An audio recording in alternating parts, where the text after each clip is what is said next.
Graça e paz, amados, dando continuidade ao nosso curso, Apocalipse, versículo por versículo. Vamos agora para o capítulo 19. Vamos fazer a leitura. Deixa eu compartilhar o meu ecrã aqui, para a gente fazer a leitura do capítulo. Ok. Alegria e triunfo nos céus. Depois destas coisas, ouvi no céu como que uma grande voz de uma imensa multidão que dizia: Aleluia! A salvação e a glória e o poder pertencem ao nosso Deus, porque verdadeiros e justos são os seus juízos, pois julgou a grande prostituta que havia corrompido a terra com a sua prostituição, e das mãos dela vingou o sangue dos seus servos. E outra vez disseram: Aleluia! E a fumaça dela sobe pelos séculos dos séculos. Então os 24 anciãos e os 4 seres viventes prostraram-se e adoraram a Deus que está sentado no trono, dizendo: Amém, aleluia. E saiu do trono uma voz dizendo: Louvai o nosso Deus, vós todos os seus servos, vós que o temeis, assim pequenos como grandes. Também ouvi uma voz como a de uma grande multidão, como a voz de muitas águas, e como a voz de fortes trovões, que dizia: Aleluia, porque já reina o Senhor nosso Deus, o Todo-Poderoso.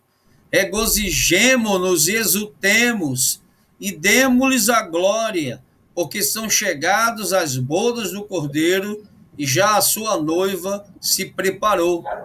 E foi-lhe permitido vestir-se de linho fino, resplandecente e puro, pois o linho fino são as obras justas dos santos.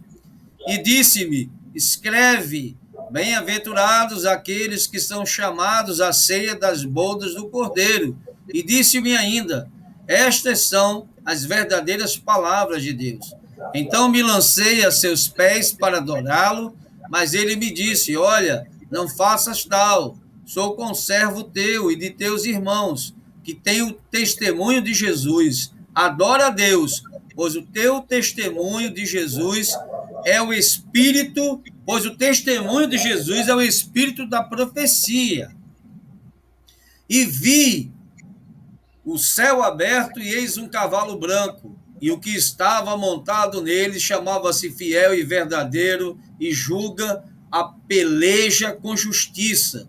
Os seus olhos eram como chamas de fogo, sobre a sua cabeça haviam muitos diademas, e tinha um nome escrito que ninguém sabia, senão ele mesmo. Estava vestido de um manto salpicado de sangue, e o nome pelo qual se chama é o Verbo de Deus. Seguiam-no os exércitos que estão nos céus, em cavalos brancos e vestidos de linho fino, branco e puro. Da sua boca saía uma espada afiada para ferir com ela as nações. Ele as regerá com vara de ferro, e ele mesmo é o que pisa o lagar do vinho, do furor da ira do Deus Todo-Poderoso. No manto, sobre a sua coxa, tem escrito o nome: Rei dos Reis e Senhor dos Senhores. E vi um anjo em pé no sol, e clamou com grande voz, dizendo a todas as aves que voavam pelo meio do céu: Vinde, ajuntai-vos para a grande ceia de Deus, para comerdes carnes de reis, carnes de comandantes, carnes poderosos, carnes de cavalos e dos que nele montam. Sim, carne de todos os homens, livres e escravos, pequenos e grandes. E vi a besta, os reis da terra, os seus exércitos reunidos para fazerem guerra àqueles que estava montado no cavalo e ao seu exército. E a besta foi presa, e com ela o falso profeta, que fizera diante dela os sinais com que enganou os que receberam o sinal da besta, e os que adoraram a sua imagem. Estes dois foram lançados vivos no lago de fogo que arde com enxofre. E os demais foram mortos pela espada que saía da boca daquele que estava montado no cavalo, e todas as aves se fartaram das carnes deles.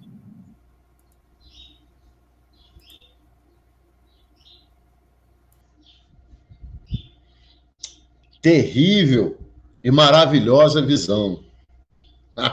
Graça e paz, amados do Senhor. Olha, eu fico feliz, eu fico maravilhado toda vez que eu leio essa passagem do capítulo 19. Amados, num primeiro momento, nós temos uma visão assim magnífica. Então aparecerá no céu o sinal do Filho do Homem. Todos os povos da terra se lamentarão e verão o Filho do Homem vindo sobre as nuvens do céu com poder e muita glória. O capítulo 19, ele começa com um interlúdio que descreve os servos de Deus de todas as eras, tributando glória e louvor a Deus. Todo o céu se alegra, se regozija sobre o julgamento e a queda de Babilônia. Os próximos versículos continuam relatando a derrota final do anticristo e Satanás, que culmina com a volta triunfante do Senhor Jesus e toda a sua glória e poder. Ele julgará o anticristo e seus aliados e reinará sobre a terra juntamente com os que foram redimidos por seu precioso sangue. Amados, a visão de Cristo glorificado voltando de primeiro as bodas do Cordeiro, a descrição da sua santa e preciosa igreja, a noiva, já arrebatada e ataviada para as bodas do Cordeiro. Nós, amados, nós nos céus, com o Senhor Jesus Cristo, participando das bodas. Coisa maravilhosa, né? Coisa maravilhosa é poder fazer parte dessa imensa família aliançada por Cristo. Todos nos céus dando glória a Deus, felizes, exaltando a Deus.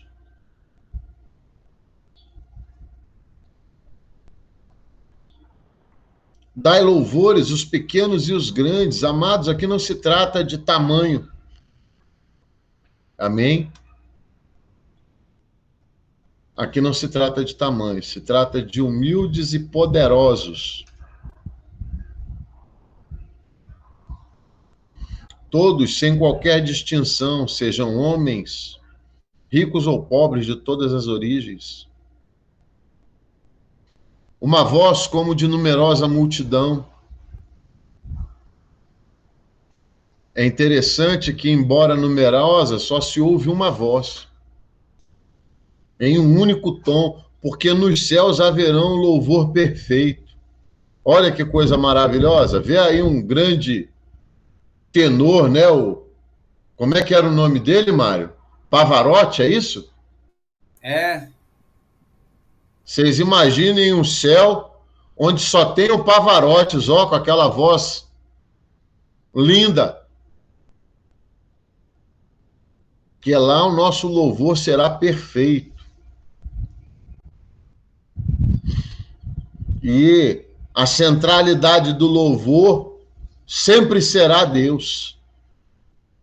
Não vai existir aquelas musiquinhas, minha vitória vai ter sabor de mel. Eu fico olhando assim, pastor Mário, cada vez que eu vejo, eu creio menos, viu, que existe gente que ainda ouve esses troços, vive esses troços. É verdade. O Senhor reina, as bodas do Cordeiro. Amados, enquanto na terra se passa o final da segunda metade da 70ª semana de Daniel. No céu acontece uma festa, as bodas do Cordeiro. Para a gente saber, amados, a festa de casamento, as bodas, elas duravam também 7 dias.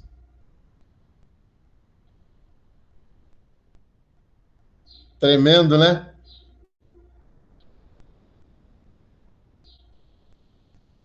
O Cordeiro é o Senhor Jesus Cristo, a esposa, a igreja.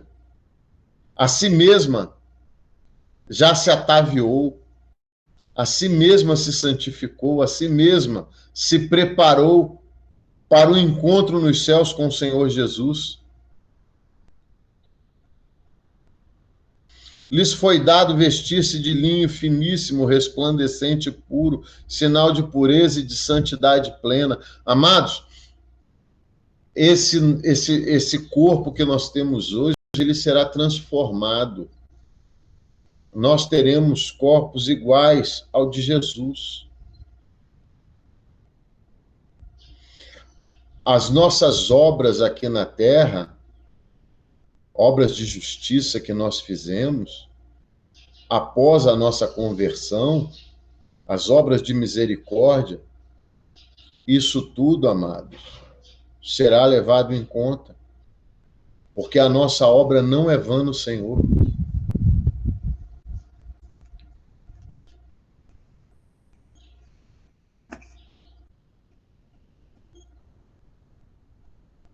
Santos, todos os salvos, chamados à ceia, os convidados e a esposa têm o mesmo significado aqui. Não é por mérito próprio, mas só por convite a que os salvos participam das bodas do Cordeiro. Verdadeiras palavras. Essa declaração do anjo assegura aos fiéis que a promessa dessa maravilhosa festa se cumprirá. Prostrei-me aos pés do anjo para adorá-los. Amados, isso aqui é uma coisa tremenda. Isso aqui é uma coisa terrível. Não pense os irmãos que nos primeiros tempos da igreja, os heréticos, gnósticos, que adoravam a anjos, essa heresia exercia forte influência em várias igrejas, sendo combatida energicamente pelos apóstolos. 8 livros do Novo Testamento foram escritos para combaterem esses ensinos hereges dos gnósticos. Colossenses, as 3 cartas de João, Judas, 1ª e 2ª Timóteo, Hebreus. Aqui qualquer ideia de culto a anjo é totalmente rejeitada, até mesmo pelo anjo fiel a Deus. Queridos, os anjos, os seres celestiais, eles são nossos conservos. Eles são servos como nós. Tem uma denominação aí, Mário, me ajuda aí na seita, que tem uma cadeira lá para esperar o arcanjo Miguel para começar o culto. Qual o texto, Aquino? Não, é uma seita que tem uma cadeira lá para o anjo. Uma seita. É, aquela seita dos mormons, como é que não é o nome do anjo lá? Moroni. Então, o interessante é que no caso dos mormons, no caso do mormonismo, é esse o nome, Mário? Mormonismo? É. No caso do mormonismo, a falta de escrúpulo é tão grande, porque a palavra de Deus diz o seguinte: se um anjo vos apresentar outro evangelho, que seja anátema. Verdade. Aí aparece um anjo lá pro... Como é que é o nome do... Joseph Smith. Oi? Joseph Smith. Joseph Smith. É por isso que eu sou discípulo do meu pastor Mário. Então, O anjo aparece lá para Joseph Smith e fala para ele: a partir de agora é o seguinte, a Bíblia é essa aqui que eu estou te dando. Esquece o que foi escrito, tá? E se tu quiser ter uma, duas, três, quatro, cinco, 10, 20, 30, 40 mulheres, tá tudo certo, você pode ter também. E eles batizam os mortos. Eles batizam os mortos, né? Agora aqui, Terrível, nessa né? outra seita que tu falou, é o quê? Como é o nome? A maçonaria, é? Não, não, não é maçonaria, não. Eles têm uma cadeira lá pro Arcanjo Miguel. Não lembro agora. Tem outras igrejas aí, né? Outras igrejas, não, né? Outras placas aí, né? Que o camarada marca dia e hora para o batismo com o Espírito Santo. Ele diz que o Espírito Santo vai estar lá para batizar toda quarta-feira às 7 horas da noite. É muita intimidade, né? Para Porque, agendar com. sim, ué. É aquele pastor Palharim, esqueço o nome dele, não sei o que, O Palharim. Juan Ribe. É, João Ribe Palharim, ó, dos pregadores do telhado. É isso mesmo, o cara marca lá, diz que o culto do batismo do Espírito Santo é toda quarta-feira a partir das 19 horas. Como o Brasil tem vários fusos horários, né? O Espírito Santo vai estar lá em todas as igrejas no horário local.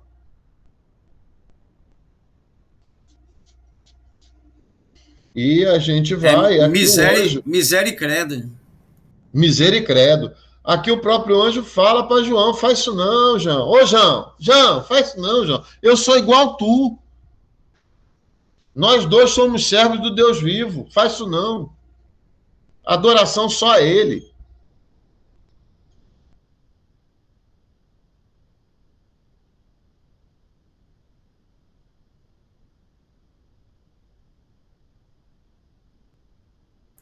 Deu uma travada aí, Vitor.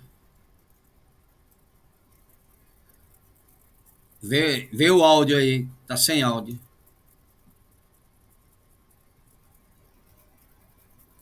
Meu irmão, eu sou apenas o seu auxiliar técnico, somente. Voltou. Viu? Eu sou apenas o seu auxiliar técnico. Conversa, rapaz, eu é que carrego sua mala. Que nada. Eu sou o seu moço, eu carrego a sua capa. Que história. Estou esperando a porção dobrada da unção. Que história. Fala com João Ribe. João Ribe Palharim. Amados, olha só. Vocês estão vendo esse monte de referências aí que dá um trabalho danado para pesquisar e colocar elas aí? Isso não é só para vocês ficarem olhando esse monte de número bonito, não. É para vocês fazer o cara crachar, tá? Lembrai-vos dos judeus de Bereia. Tá bom? Tem muita gente que fala que em Bereia tinha crente, viu, pastor Mário? Né? Fazer o quê? São alguns porque não lê as referências. Se lesse as referências, sabia que não era isso. Também. Mas são ensinados assim, Vitor. Então, também, entendeu, amados? Tem muita gente que prega por aí que Paulo e Silas puxaram a harpa cristã e começaram a louvar hino da harpa, viu? E por isso teve o terremoto. Misericórdia, essa aí eu nunca ouvi. Meu irmão, eu já ouvi essas coisas aqui, entendeu? Amados, mas eu vou dizer para vocês que é para não ter ninguém falando essas coisas mais não, tá? Queridos, o inário do povo judeu era o livro de Salmos, tá?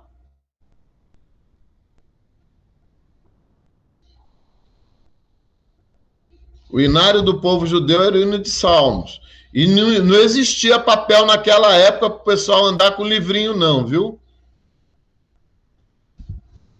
Eles aprendiam e faziam o que o salmista Davi falava: escondi, Senhor, a tua palavra no meu coração para não pecar contra ti. Ó. Tremendo. Sou conservo teu, sou um servo como você.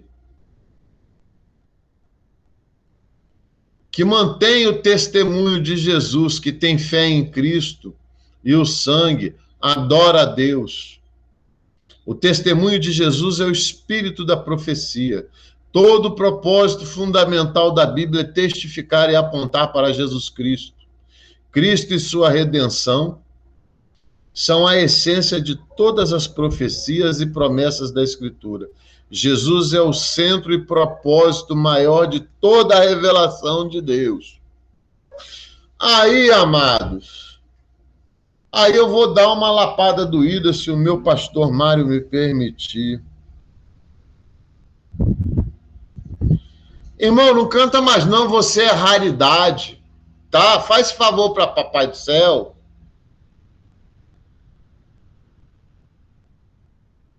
Tu é mais raro do que ouro de Ofir. Amados, a palavra de Deus não é a seu respeito. A palavra de Deus é a respeito de Cristo, da obra redentora de Cristo, da vinda do Messias. Precioso é o Senhor Jesus. Amém? Nós precisamos parar de ouvir essas coisas egocêntricas para começarmos a ouvir louvores teocêntricos e cristocêntricos. Tudo na Bíblia não fala do ser humano, tudo na Bíblia fala de Cristo.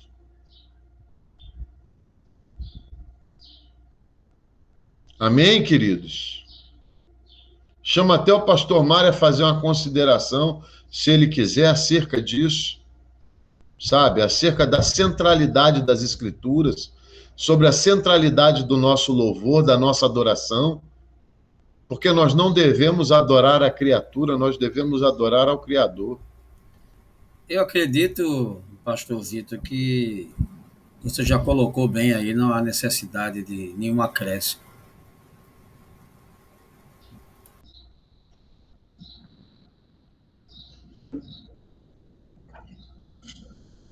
A volta triunfal do Senhor Jesus.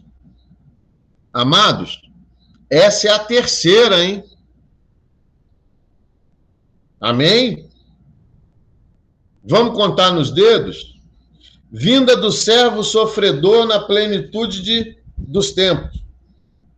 Jesus Cristo, Verbo de Deus, encarna e habita entre nós, vive, cumpre toda a lei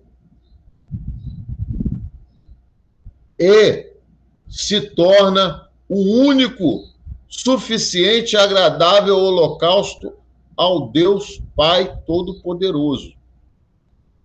Segunda vinda é o encontro de Cristo com a sua amada igreja nas nuvens. Terceira vinda é a volta triunfal de Jesus. Antes de entrar triunfalmente numa terra conquistada, um grande general passa em revista as suas tropas de guerra. Confira o que Isaías profetizou, o Senhor passando em revista os exércitos celestiais antes do seu retorno triunfal ao planeta Terra. Pastor Mário, o senhor pode abrir para a gente profecias de Isaías, capítulo 13, e ler para a gente de 3 a 13? Vou abrir.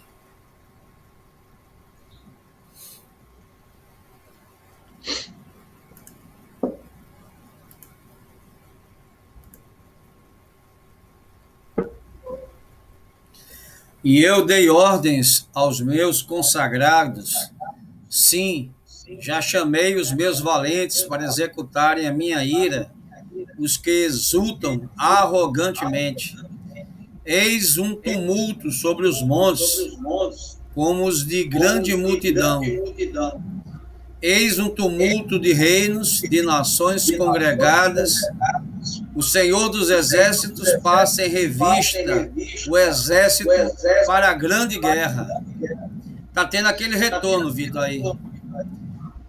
Vem de uma terra de longe, desde a extremidade do céu. O Senhor e os instrumentos da sua indignação para destruir toda aquela terra. Uivai, porque o dia do Senhor está perto. Virá do Todo-Poderoso como assolação, pelo que todas as mãos se debilitarão e se derreterá o coração de todos os homens, e ficarão desanimados, e deles se apoderarão dores e ais, e se angustiarão, como a mulher que está de parto. Olharão atônitos uns para os outros, os seus rostos serão rostos flamejantes. Eis que o dia do Senhor vem, horrendo, com furor e ira ardente, para pôr a terra em assolação e para destruir no meio dela os seus pecadores. Pois as estrelas dos céus e as suas constelações não deixarão brilhar a sua luz. O sol se escurecerá ao nascer, e a lua não fará resplandecer a sua luz. E visitarei sobre o mundo a sua maldade, e sobre os ímpios a sua iniquidade, e farei cessar a arrogância dos atrevidos, e abaterei a soberba dos cruéis. Farei que os homens sejam mais raros do que o ouro puro, sim, mais raros do que o ouro fino de Ofir, pelo que farei estremecer o céu, e a terra se moverá do seu lugar, por causa do furor do Senhor dos Exércitos e por causa do dia da sua ardente ira. Glória a Deus. Aí, amados, nós até aproveitamos esse texto para falar também do ouro fino de Ofir, ó. O ouro fino de Ofir é que o homem se tornaria figura rara porque muitos morreriam.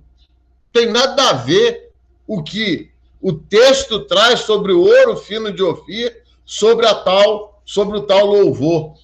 Tem nada a ver alho com bugalho. Isso é para os irmãos saberem que essas músicas comerciais, sem inspiração divina, elas nem contextualizam aquilo que elas tratam. Amém? Não tem nada a ver com a raridade da pessoa em relação a Deus, não. Mas, continuemos. Então, como os irmãos viram, o próprio profeta Isaías já profetizava o que está acontecendo aqui no capítulo 19 do Apocalipse. Viu o céu aberto e eis um cavalo branco. Amados, esse é o cavalo branco, e o cavaleiro é Jesus Cristo. Não é aquele primeiro cavalo que a gente vê lá dos cavaleiros e suas pragas, não, viu? Aqui é o Rei dos Reis, Senhor dos Senhores. O seu nome se chama Fiel e Verdadeiro, que são atributos da divindade de Cristo. Lembremos-nos do Cristo glorificado visto por João no capítulo 1. Os seus olhos são como chama de fogo. Na sua cabeça há muitos diademas ou muitas coroas, símbolo de autoridade e poderes totais que pertencem somente a Cristo. Tem um nome escrito que ninguém conhece senão ele mesmo. Não significa apenas que o nome seja um mistério, mas implica que nenhum ser humano conhece ou tem experimentado o seu real significado. Noutras palavras, nenhum ser humano ou angelical compartilha dessas qualidades inerentes e exclusivas da natureza de Cristo. Está vestido com um manto tinto de sangue, seu sangue, derramado na cruz do Calvário. Seu nome se chama Verbo de Deus, a palavra. E seguiam-no os exércitos que há no céu, montando cavalos brancos, símbolos de vitória, somente os vencedores, pois compartilharemos a vitória de Cristo. Com vestiduras de linho finíssimo, branco e puro, comparar com as vestes da igreja no versículo 8. Nessa visão, os salvos já ressuscitados e transformados retornaram juntamente com Cristo. Amados, aqui a gente precisa entender outra visão acerca da ressurreição, da primeira ressurreição e do arrebatamento da igreja. Aqui traz numa ordem cronológica dos acontecimentos. Primeiro, os salvos que dormem no Senhor Jesus Cristo serão ressuscitados. Depois, os que vivem e professam ao Senhor Jesus como autor e consumador da fé terão seus corpos transformados. E todos retornarão juntamente com Cristo. Sai da sua boca uma espada afiada para com ela ferir as nações. A espada é a palavra de Deus.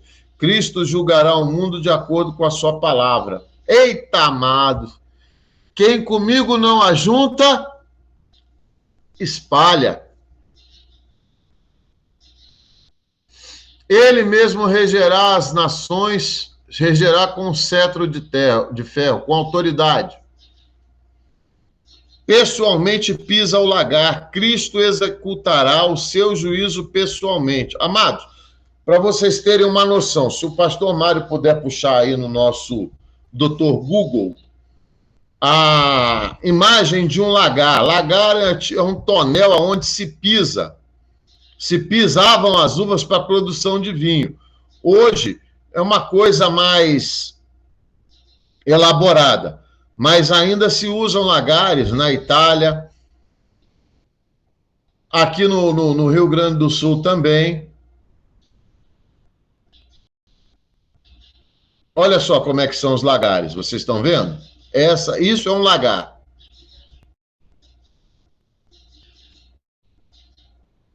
O próprio Senhor Jesus é quem vai pisar o lagar, tá? E vai tirar da uva aquele suco. Tá vendo aí, Aquino? Tem várias imagens, né? Tem várias imagens aí que o pastor Mário está mostrando para a gente, tá? Obrigado, meu querido pastor. De nada.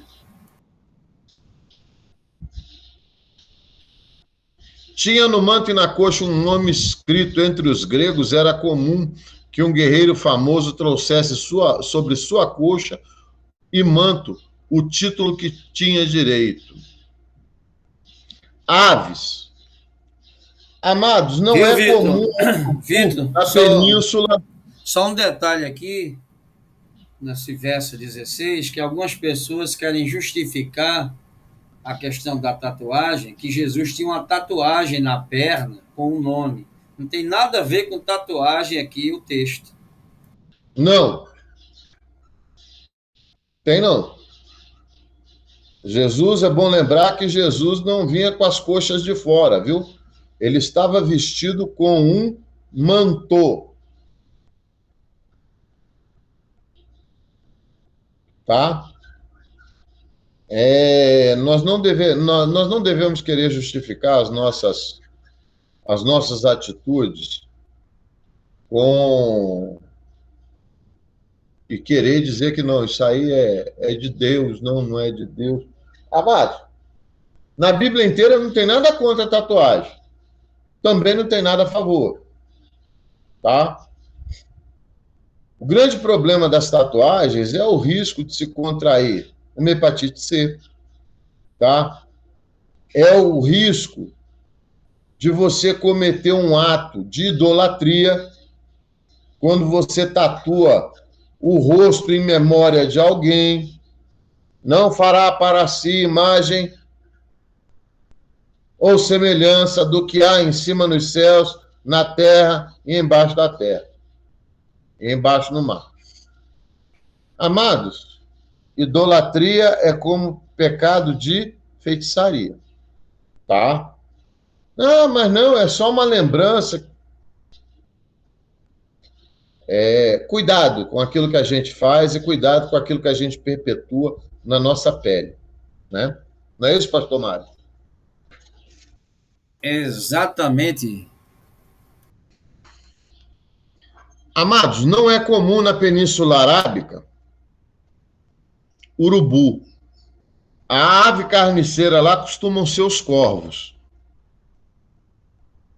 Tá? Mas aqui as aves são todas aves carniceiras que vão comer os cadáveres. tá bom?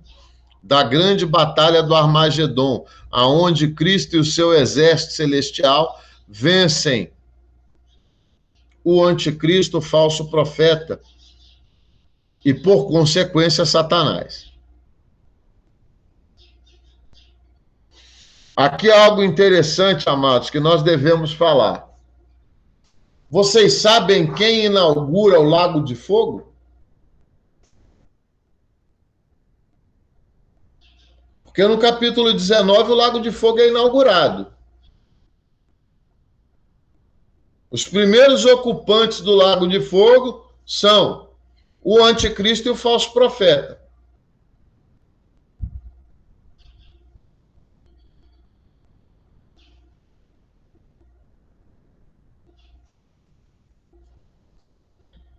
Queridos, a gente precisa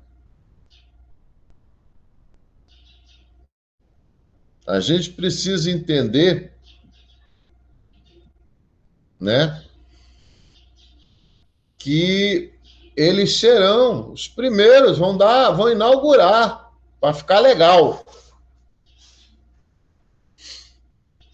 Ao término da batalha do Armagedon, quando Cristo vence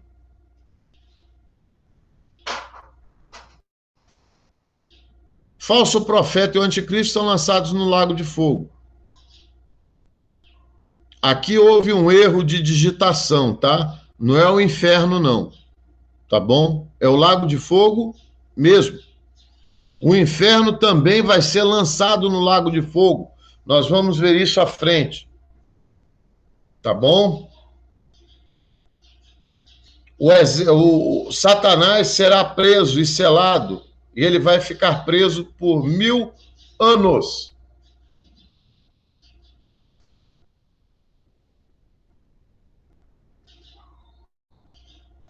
Amém?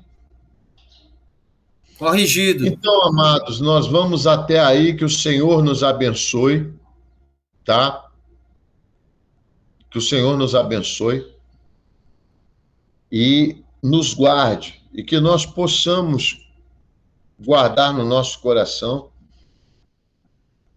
guardar na nossa mente esses ensinamentos tremendos que o Senhor tem nos permitido conhecer, para que, ao fazermos as nossas escolhas, nós as façamos com interesse de coração e com discernimento, sabendo que nós prestaremos conta de todas as coisas ao Senhor.